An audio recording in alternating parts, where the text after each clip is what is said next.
We're gonna be talking about money today. So if you don't like talking about money, this might not be the video for you.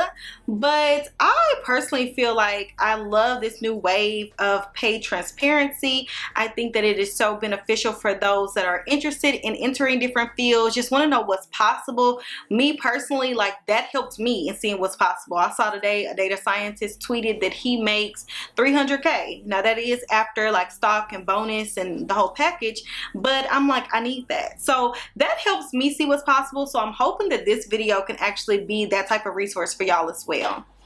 All right, so let's get into it. Last year, I earned $119,866 after taxes, insurance, and 401k. First off, I just got to thank God. Repeating that out loud, I'm always grateful, always yearning to grow, but I'm always thankful. And so first I just got to thank God. This is the most that I've ever made. I mean, I tell my boyfriend all the time, like, people just might not know, like, when I had my struggle period, like, honey, when I bought this house, I was making $40K. Like, I've, you know, chugged and worked to get to where I am. So I'm so thankful. So out of that 119,866, 62% of that came from full-time work. I worked 2 separate full-time positions last year, one at the beginning of the year, one at the end. My income increased with the second position, and I just want to make a point here that, like, your offer letter and what you actually get in your account is going to be so different.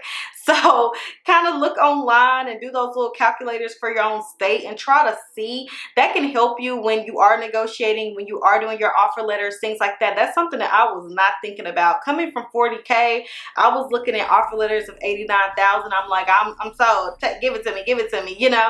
So definitely look at how that money is gonna actually look and what you're gonna work for at the end of the day. 16.4% went to teaching and career coaching. So I don't advertise it as much lately, but I do provide career coaching, LinkedIn revamps, resume help, and I also teach data analytics like 2 times a year.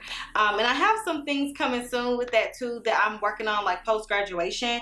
But with that helps me with 16.4% of my income. 12.3% of my income came from freelance tech consulting and projects. So I really kick-started consulting during COVID, like 2019, when I was really trying to get my foot in the door in tech. Like, I was already working in data and healthcare, if you know my background, my story.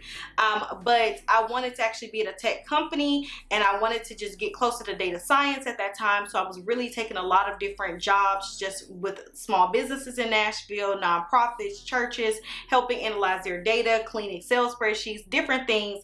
And I've just continued with that consulting on a larger scale, political campaigns, different things like that. And so that had helped with 12.3% of my income. Next, 6.2% of my income came from graduate research. So if you know, I'm in grad school finishing this month, thank you Jesus. And so 6.2% of my income came from participating in that research. And that's gonna be one of my tips to y'all, but you just always got to keep your ear to the ground, hearing what's going on. And I'm gonna get into that in a second. Lastly, 0.9% came from this.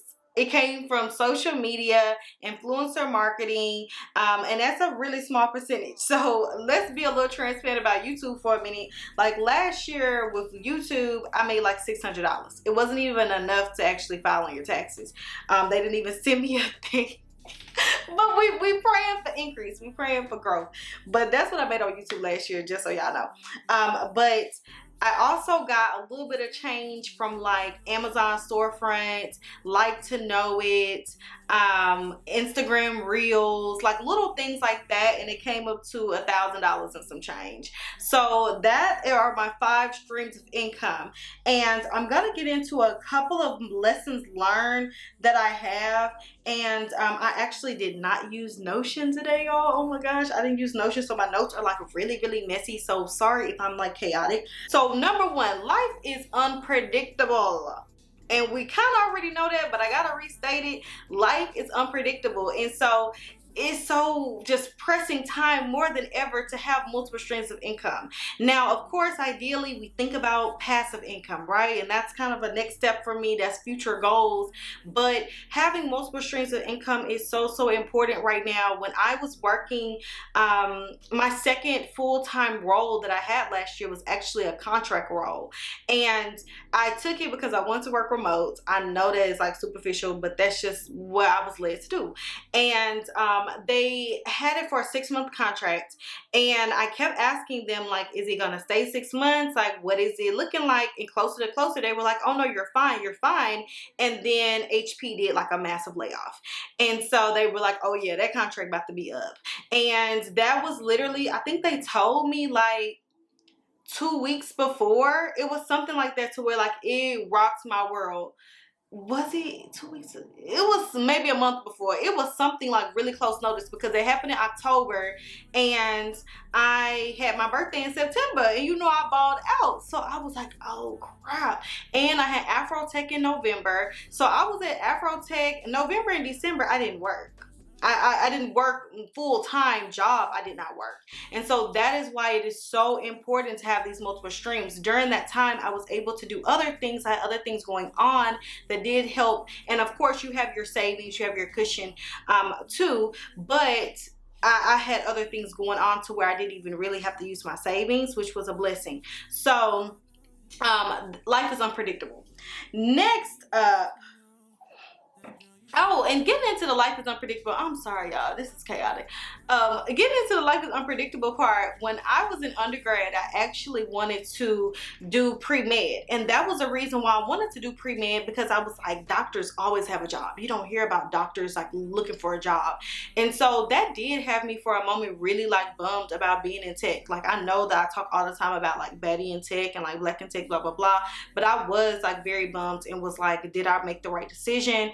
And so like segueing from that is like, really make sure you just hone in on your skills and never stop learning, and really like make yourself marketable. Really identify like what your strong suits are, what your skill sets are, what solutions and problems you're able to provide, like solve for a company. Like, that's gonna be key. Like, really, in getting those multiple streams, getting your mainstream, getting your one job, is really like doing that SWOT analysis on yourself, being like, okay, I'm cold in this. Like, nobody's gonna be able to beat me in this, and really going out and hustling for that.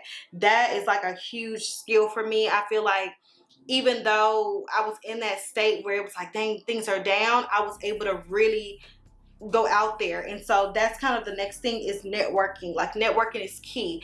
My first tech roles all came from me networking, me knowing people, meeting people, talking to people in my community, going to meetups, conferences. That helps me when I first started doing that consulting, before I really got into my first tech company.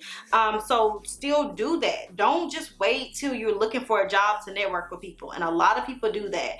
But while you are in your current job, still make connections, still be involved on LinkedIn, still show what you're up to, what you're doing. So it's not like you just disappeared off the face of the earth and then you pop back when you need something. So that is a tip. And definitely have a workspace for yourself. I'm in my office right now. I'm always posting about my office on Instagram. Have a workspace for yourself to really juggle all these different streams, especially if they're active. Also, have some ways and systems that you're going to organize this information. So y'all know I love Notion.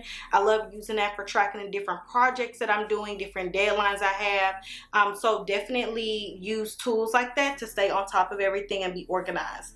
And lastly, y'all, this is an actual future effort for me, is like build products. Like, let's start really building products and building things that can be implemented without us there. Like, let's start making our skills into passive income. I think a lot of times when I think about passive income, I think about like rental property. Honestly, I think about rental property, maybe Turo, maybe Airbnb, but there's ways that you can really hone in on your tech skills and make it passive income. And that is kind of the next step that I want to go into. So I think that that's something we need to do together. That's really all the tips that I have. I hope that y'all enjoyed this video. Wanted to make it short and sweet. Let's just get to the money, and y'all have a great day. Bye.